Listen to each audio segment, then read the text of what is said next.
ভাঙ্গাচুরা রাজশাহীর কাছে হারল উঠতে থাকা রংপুর। শেষ ওভারে টান টান উত্তেজনাপূর্ণ ম্যাচ হেরে ভক্তদের দিকে একই করলেন সাইফুদ্দিন।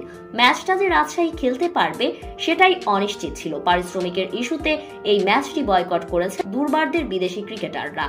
আর বিপিএল এর গঠনতন্ত্র অনুযায়ী অন্তত 2 জন বিদেশি ক্রিকেটার নিয়ে একাদশ সাজাতে হয়। এমন অবস্থায় বিপিএল টেকনিক্যাল কমিটির বিশেষ অনুমতিতে কোনো বিদেশি ছাড়াই ম্যাচ খেলার সুযোগ পায় রাজশাহী। মাঠের বাইরের এত সব বিতর্কিত কাণ্ডের একটুও ছাপ পড়ে তাদের মাঠের ক্রিকেটে। এর আগের ম্যাচেও রাজশাহীর কাছে হেরেছিল রংপুর।